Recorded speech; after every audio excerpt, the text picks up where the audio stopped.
अस्सलामु अलैकुम dear students. Eighth English में हमने फॉर गॉड सेक होल्ड दाई टंग इस चैप्टर को कंप्लीटली लर्न किया। तो आज हम इसके फोर्थ फोर्थ लेसन है ये प्रोज में से, फॉर गॉड सेक होल्ड दाई टंग। तो ये कंप्लीट हो गया। इसका हम आज इसका जो एक्सरसाइज है, टेक्सचुअल क्वेश्चंस हैं, उनको हम डिस्कस करेंगे और इंशाल्लाह कोशिश करेंगे कि उनको भी हम लर्न कर सकें। तो सबसे पहला क्वेश्चन यहाँ है, question number 1। What do the Quran and the traditions of the prophet peace be upon him tell us on backbiting and scandal mongering. Quran में और प्रॉफिट मोहम्मद सल्लल्लाहु अलैहि वसल्लम ने बैक बाइटिंग और स्कैंडल मॉन्गरिंग के बारे में क्या कुछ कहा है। तो वो हमें, क्योंकि हमने वो पढ़ा, उसमें हमने पढ़ा कि कुरान में भी इसकी ज़बरदस्त ममानियत की गई है और नबी पाक सल्लल्लाहु अलैहि वसल्लम prophet peace be upon him, उन्होंने इसको कंडेम किया है। इस हद तक कंडेम किया है कि उन्होंने कहा कि ये ऐसा ही है, बैक बाइटिंग या गिबत ऐसी ही है जैसे अपने मरे हुए भाई का गोश्त खाना। तो हमारा पहला क्वेश्चन है, what do the Quran and the traditions of prophet peace be upon him tell us on backbiting and scandal mongering. तो आंसर इसका आप लिख लीजिए। मैं आपको इसका ये स्टडी मटेरियल भी प्रोवाइड करूँगा। फ़िलहाल मैं आपको समझाने की कोशिश कर रहा हूँ। इसका आंसर क्या है? The Quran and the traditions of the prophet peace be upon him condemn backbiting and scandal mongering. तो ये तो पढ़ा आपने, लेकिन the prophet Muhammad says that the person who indulges in backbiting is like a man who has eaten the flesh of his dead brother, जो मैंने अभी आपको बोला। तो कुरान में भी इसकी ममानियत की गई, बैक बाइटिंग की, स्कैंडल मॉन्गरिंग की, और नबी पाक सल्लल्लाहु अलैहि वसल्लम ने भी, प्रॉफिट मोहम्मद जिसमें लिखा भी है, prophet Muhammad says that the person who indulges in backbiting is like a man who has eaten the flesh of his dead brother. तो ये पहले क्वेश्चन का आंसर है।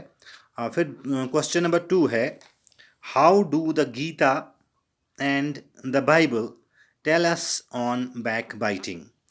गीता और बाइबल में, गीता हिंदुओं की मुकद्दस किताब है और बाइबल क्रिश्चियंस की मुकद्दस किताब। तो इसमें क्या कहा गया है इस बैक बाइटिंग के बारे में, इन दोनों बुक्स में, होली बुक्स में। आपने परसों देखा कि जब हमने ये पढ़ा था तो उसमें ये कहा गया था कि जो हिंदुओं की ये मुकद्दस बुक है गीता, उसमें कैसे इसको डिनाउंस किया गया है, इसको कैसे इसकी की गई है, मजम्मत की गई है, और इसी तरह बाइबल में भी कैसे इसको नकारा गया है। तो वो चीज़ आपने पढ़ी हुई है, लेकिन हम क्योंकि एक बार फिर उस चीज़ को, what do Gita and the Bible tell us on backbiting, देखो क्या है। बाइबल में कहा गया था, बाइबल में जब हमने पढ़ा तो उसमें ये कहा गया था, for we all stumble in many ways and if anyone does not stumble in what he says he is a perfect man able to bridle his whole life. हर एक गलतियां करता है, लग्जिश होती है, स्टम्बल लग्जिश होना, ठोकर लगना, गलतियां होती हैं इंसान से। And if any one does not stumble, ये बाइबल में ये वर्ड्स हैं, and if any one does not stumble, अगर कोई गलती नहीं करता या वो सही सही राह पे रहता है, डज नॉट स्टम्बल, उससे कोई लग्जिश नहीं होती है, इन व्हाट ही सेज, जो कुछ वो कहता है, he is a perfect man, वही सही शख्स है, able to bridle his whole life, वो अपने जो अपना जिस्म है उसकी रखवाली कर सकता है और सही तरीके से उसकी हिफाजत कर सकता है। ये बाइबल में लिखा था। हमसे पूछा गया है, what do the Gita and the Bible tell us on backbiting. Bible का तो मैंने बोल दिया, दोबारा आपको ये आपने उसमें लर्न किया हुआ है अपने लेसन में। गीता में क्या क्या कहा गया था बैक बाइटिंग के बारे में। अ, आपने देखा उसमें लिखा है पेज नंबर 27 पे, the Gita says freedom from fear, purity of heart, perseverance in pursuit of knowledge, freedom from the habit of backbiting, compassion for all beings, freedom from avarice, or his who is born to God-like endowments, ostentation, pride, or his who is born to demonic endowments। तो ये कहा गया था उसमें गीता में। तो उसका इसका मैंने मीनिंग भी आपको बोला था कि कैसे क्या कहा गया है। तो अब जब हम इस क्वेश्चन का आंसर लिखेंगे, what do the Gita and Bible tell us on backbiting, तो हम इसका आंसर लिखेंगे, the Gita says that the man who does not indulge in backbiting is a godly man, whereas the man who indulges in it has demonic endowments। ये अभी हमने देखा, freedom from the habit of backbiting, compassion for all beings, freedom from avarice, or his who is born to God like endowments। तो हमने यहाँ यही लिखा कि the Gita says that the man who does not indulge in backbiting is a godly man, whereas the man who indulge, इसमें यहाँ आपकी book में आप देखिए इस पैराग्राफ में, और his who is born to god like endowments, फिर ऑस्टेंटेशन, प्राइड, फखर वगैरह जो है वो क्या है, और his who is born to demonic endowments. तो हमने इसमें भी लिखा ये कि whereas the man who indulges in it, back biting में वगैरह इन चीज़ों में इंडल्ज होता है, हैज़ डेमोनिक इंडोमेंट्स, उसका मतलब है कि वो शैतान का चेला है। तो दूसरा फिर बाइबल का हमने इसमें आंसर देना है। बाइबल में क्या लिखा गया है, the Bible says that one who does not backbite and does not stumble in what he says is a perfect man. यह आपकी बुक में ही ये लिखा हुआ है, एक आदमी जिससे लग्जिश नहीं होती, जो उसने कहा उससे लग्जिश नहीं होती, गलतियां नहीं होती, तो और वो अपनी ज़िंदगी को सही रखता है, साफ रखता है, पाक रखता है इन चीज़ों से, इन गलतियों से, ही इज़ ए परफेक्ट मैन। तो ये कहा गया था। इस क्वेश्चन का आंसर यही है।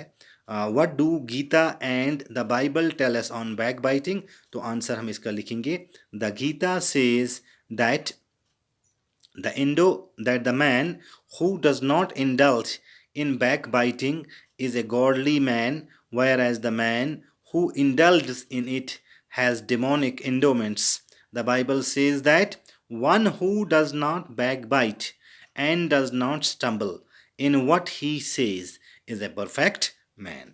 तो उसके बाद क्वेश्चन नंबर 3 है। क्वेश्चन नंबर 3 है कि what do the Granth Sahib and Lord Buddha tell us on backbiting. तो ग्रंथ साहिब में भी आपने देखा कि अगर आप बुक पे जाओगे 27 पेज पे, आप देखिए ग्रंथ साहिब में भी बैक बाइटिंग के बारे में और स्कैंडल मॉन्गरिंग के बारे में लिखा गया है। तो आप देखिए उन सिखों की जो मुकद्दस किताब है गुरु ग्रंथ साहिब, उसमें ये लिखा हुआ है, the slanderer carries the great burden of sins, without payment he carries the loads. तो जो ये आदमी है जो बैक बाइटिंग करता है, जो बेईमानी करता है, गलत बयानी करता है, लोगों के पीठ पीछे उनकी बुराई करता है, वो कैसा होता है, वो वैसा ही होता है कि एक आदमी ने अपने अपनी पीठ पर बोझ लाद दिया हो, और किन का बोझ, गुनाहों का बोझ लाद दिया हो, without payment he carries the loads. ये गुनाहों का बोझ लेके चलता रहता है, उसको कोई उसकी पेमेंट नहीं मिलती, उसका मुआवजा नहीं मिलता, उल्टा उसको नुकसान ही होगा। तो ये कहा गया है किसमें, इस गुरु ग्रंथ साहिब में कहा गया, the surrender carries the great burden of sins, without payment he carries loads. एक तो ये है, और दूसरा कहा गया है, इसमें पूछा गया है हमसे, Granth Sahib and Lord Buddha tell us on backbiting. तो लॉर्ड बुद्धा इन हिज, क्योंकि उन्होंने अभी बैक बाइटिंग के बारे में कहा, Lord Buddha in his eightfold path says that one requires living a life based on right speech. Lord Buddha ने अपने इस एट फोल्ड पाथ जो उन्होंने दिया है, जो 8 नुकात पर मुश्तमिल है जो उन्होंने दिया है, उसमें कहा कि one requires living a life based on right speech. एक आदमी को कौन सी ज़िंदगी गुजारनी चाहिए? वो साफ गोई से चले, उसकी मतलब जो स्पीच हो वो जब भी बोले तो सही बोले, अच्छा ही बोले।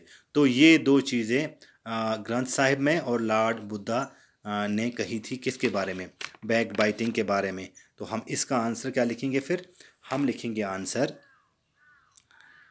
The Granth Sahib says that the backbiter or the slanderer carries the burden of all his own sins। वो अपने ही गुनाहों के बोझ तले दब जाता है। कौन? बैकबाइटर। ग्रंथ साहिब में कहा गया है कि वो अपने गुनाहों के बोझ तले वो फजूल में गुनाहों का बोझ लेके चलता है। कौन? बैकबाइटर। और दूसरा हम इसमें ऐड करेंगे, Lord Buddha says that man should live a life based on right speech. साफ गोई वाली ज़िंदगी एक इंसान की होनी चाहिए, उसमें ईमानदारी होनी चाहिए, किसी की पीठ पीछे बात नहीं करना चाहिए वो, और जब भी बोले तो वो सही बोलना चाहिए। तो हम इस क्वेश्चन का आंसर लिखेंगे, the Granth Sahib, question number 3 का, the Granth Sahib says that the backbiter और the surrenderer carries the burden of his own sins. और फिर उसके बाद Lord Buddha says that man should live a life based on right speech. फिर हमारा एक क्वेश्चन और है, क्वेश्चन नंबर 4। क्वेश्चन नंबर 4 में, why did the servant of Rabbi Simon bring chunks both the times. जब रॉबी सिमन ने अपने नौकर से कहा था कि आप कुछ जाओ बाज़ार से कुछ खाने के लिए लाओ, कुछ अच्छा खाने के लिए लाओ, तो उसने वहाँ से ज़ुबान का गोश्त लाया था। और जब दूसरी बार उसने फिर उसको भेजा अपने नौकर को और कहा कि आप दोबारा जाओ बाज़ार में, वहाँ से कुछ ऐसा खाने को लाओ जो अच्छा ना हो। तो फिर जब वो नौकर गया तो उसने फिर ज़ुबान का ही गोश्त लाया। तो ये हमें क्वेश्चन पूछा गया है, why did the servant of Rabbi Simon bring tongues both the times. पहले ये बात कि मैंने आपसे कहा भी है, ये रॉबी सिमन जो था ये यहूदियों का एक आलिम था। तो उसने अपने एक नौकर से कहा था कि उसने अपने नौकर से कहा कि आप बाज़ार जाके कुछ अच्छा खाने को लाओ। तो उसने वो जब पहली बार गया तो उसने ज़ुबान ही लाई, ज़ुबान का गोश्त लाया। और फिर जब इसने ये खाया तो दूसरी एक बार उसने फिर उससे कहा कि बाज़ार जाके कुछ ऐसी चीज़ लाओ जो अच्छी ना हो। तो नौकर गया और उसने वहाँ से वही ज़ुबान का गोश्त दोबारा लाया।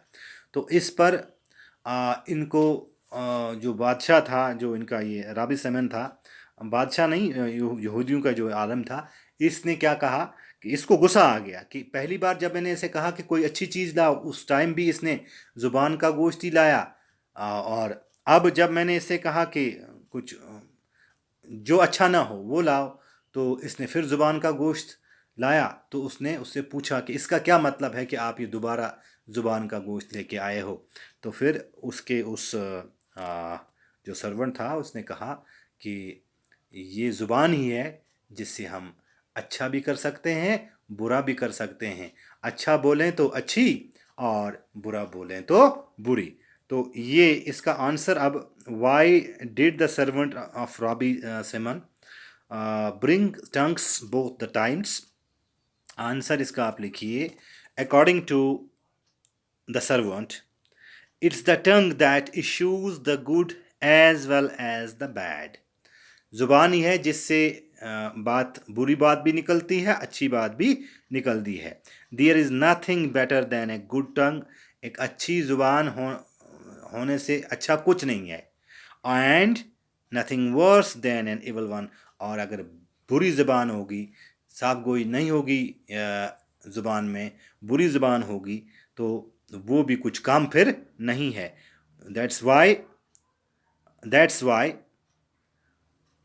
That was why he the servant brought tongues both the time. तो इसीलिए सर्वेंट ने, जो इनका नौकर था, उसने दोनों बार ज़ुबान का ही गोश्त लाया, क्योंकि ज़ुबान से ही अच्छा भी हो सकता है और बुरा भी हो सकता है। तो ये हमारे 4 क्वेश्चन कंप्लीट हुए। अब हम क्वेश्चन नंबर 5 पे जाएंगे। क्वेश्चन नंबर 5 है, why did Why did Rabbi Simon invite his disciples for a meal? राबी सिमन जो यहूदियों का ये आलिम था, इसने अपने चेलों को क्यों बुलाया खाने पर? खाने पर क्यों बुलाया? उसको उनको देना था, क्योंकि उसने सबक सीखा था अपने नौकर से। उसके नौकर ने उनसे कहा कि ज़ुबान ही से हम अच्छा भी कर सकते हैं, ज़ुबान ही हमसे बुरा भी करा सकती है। तो फिर क्योंकि राबी सेमन इनका यहूदियों का आलिम था, इसने अपने सब चेलों को बुलाया, और उसको जब चेलों को बुलाया तो उस टाइम इसने ज़ुबान का गोश्त पकाया, लेकिन गोश्त 2 किस्म का पकाया। एक बिल्कुल मुलायम किया, एक गोश्त पका के, तो और दूसरा हार्ड रखा, बहुत सख्त रखा। तो जब इसके चेले आए और खाने पे आए, तब उन्होंने क्या किया, तो इसने कहा कि आप खाइए। तो उन्होंने नरम वाला गोश्त खाया, जो पका हुआ था, जो मुलायम था, वो इन्होंने खाया, और जो हार्ड था वो रख दिया। तो फिर उसके बाद इसने, रबी सिमन ने अपने चेलों से फिर ये कहा कि जब भी आप अपनी ज़िंदगी में, जब भी आप बाहर जाते हो, जब भी आप ज़िंदगी की इस ज़िंदगी के रास्ते पे चलते हो, तो हर बार अच्छा ही बोलो, सही बोलो, नरम गोई से बात किया करो, और वही सही बात है। क्योंकि जैसे आपने यहाँ नरम नरम गोश्त ही खाया, वही आपसे खाया गया। जो हार्ड हार्ड था या सख्त था, वो आपने छोड़ दिया। तो अच्छी बात यह है कि ज़िंदगी में भी आप नरम गोई ही का इस्तेमाल करें, और सख्त बातें जो हैं, या मतलब गलत बातें जो हैं, वो ना किया करें। इस ज़ुबान से गलत बातें ना किया करें। तो इसका आंसर हम लिखेंगे आप, Rabbi Simeon wanted to teach his disciples an important lesson. उसने उनको सबक देने के लिए, एक इम्पॉर्टेंट सबक देने के लिए उन सबको खाने पे बुलाया। So he invited them to a meal and served them both soft and hard tongues. और दोनों सख्त ज़ुबान और हार्ड ज़ुबान, उसका गोश्त उसने उनको सर्व किया। The disciples at the soft tongues only. वो जो नरम नरम मुलायम मुलायम गोश्त पका हुआ था, वो उन्होंने खाया चेलों ने। एट दिस, और इसी पर क्या कहा, Rabbi told them that everybody rejects the hard tongue. Hard tongue जो है, सख्त ज़ुबानी जो है, या तलख ज़बानी जो है, हर एक इसको रिजेक्ट करता है। इसलिए so one should be soft in one's conversation. जब भी आप किसी से बात करो, जब भी इस मुंह से कोई आवाज़ निकले, तो वो नरम गोई से निकलनी चाहिए और साफ गोई होनी चाहिए। मतलब नरम गोई से वो बात निकलनी चाहिए और सही होनी चाहिए, ताकि उससे, आपकी बात करने से किसी दूसरे का नुकसान ना हो। और फिर है question number 6, what according to you is the moral of the lesson. देखिए, मॉरल ऑफ द लेसन देना है हमको। तो आप लोगों ने देखा कि इसमें क्या क्या चीज़ें हमने पढ़ी। हमने सबसे ज़्यादा इसमें यही पढ़ा कि स्कैंडल मॉन्गरिंग और जो बैक बाइटिंग है, ये सब बहुत बुरी चीज़ है। इससे किसी को फ़ायदा नहीं होता। हाँ, उस बेचारे का नुकसान हो जाता है जिसके पीठ के पीछे उसकी हम बैक बाइटिंग करते हैं या उसको बदनाम करने की कोशिश करते हैं। तो ये रिवॉल्व राउंड करता है ये लेसन, फॉर गॉड से होल्ड दाई टंग। इसमें अलग अलग मज़ाहिब से कोट्स ली गई हैं, और उसमें हर जगह, हर मज़हब ने, हर रिलीजन ने इसको क्या किया है, डिनाउंस किया है। इस चीज़ को, इस चीज़ की मजम्मत की है, बैक बाइटिंग की और स्कैंडल मॉन्गरिंग की। तो हमें इसका मॉरल देना है अब। द मॉरल, देखिए इसमें क्वेश्चन नंबर 6 का answer, the moral of the lesson is that we should never indulge in backbiting and scandal mongering. हमें इसमें इंडल्ज होने की नहीं पड़ना चाहिए, बैक बाइटिंग में, किसी की गिबत की, किसी की पीठ पीछे उसकी बदनामी की, उसको गलत बयानी की किसी के बारे में। तो यही है मॉरल इस लेसन का। और फिर लास्ट क्वेश्चन है इसका, textual question, how does our tongue do good और बैड टू अदर्स। हमारी ज़ुबान जो है, हमारी ज़ुबान कैसे किसी का अच्छा कर सकती है या बुरा कर सकती है। ये तो आपने इस लेसन में पूरा पढ़ लिया, अच्छी तरह पढ़ लिया। इसका आंसर आप लिख भी सकते हैं, लेकिन आपकी सहूलियत के लिए ये आंसर लिख लीजिएगा आप। When we use soft tongue while talking to others, जब हम नरम गोई से बात करते हैं, जब हम और किसी से बात करते हैं, सामने कोई होता है, बात करते हैं, नरम गोई से बात करते हैं, तो इससे उस आदमी को जो सामने है उसको खुशी हो जाती है कि हाँ, अच्छे तरीके से बात हो रही है। And when we use a hard tongue in conversation, जब मैं बहुत तलख कलामी करता हूँ, सख्त लहजे में बोलता हूँ, तो क्या होता है, इट हर्ट्स अदर्स, दूसरों को इससे क्या हो जाती है, परेशानी हो जाती है। फीलिंग्स, उनके एहसासात, जज्बात जो हैं उनकी उनको आ, क्या हो जाती है, परेशानी हो जाती है उनके, क्योंकि उनकी फीलिंग कुछ और होती है हमारे तई, तो हम कुछ और बोलते हैं, ब्रेक्स दियर हार्ट, उनका दिल टूट जाता है जब उनके साथ हम सख्त बयानी करते हैं, तल्ख कलामी करते हैं, सख्त अल्फाज बोलते हैं उनके साथ, मतलब तरीका नहीं होता है बोलने का। सो इसीलिए हम अपनी ज़ुबान से अच्छा भी कर सकते हैं, बुरा भी कर सकते हैं। नरम लहजे में बोलेंगे तो सब खुश होंगे, और हम तल्ख लहजे में बोलेंगे तो सब उसका नोटिस लेंगे, और सबको परेशानी ही उस वजह से होगी, और सब नाराज़ ही होंगे। और ज़ुबान या बोली बोलने से ही किसी का हम दिल रख भी सकते हैं और किसी का दिल तोड़ भी सकते हैं। तो ये थे हमारे questions, question number 1 to question number 7। इसके अलावा अब आगे इसका लैंग्वेज वर्क है, लैंग्वेज और ग्रामर वर्क, वो इंशाल्लाह हम कल के लेसन में इंशाल्लाह उसको, कल के जो हमारा क्लास होगा उसमें इंशाल्लाह हम उसको भी आगे बढ़ाएंगे। तब तक के लिए खुदा हाफिज़।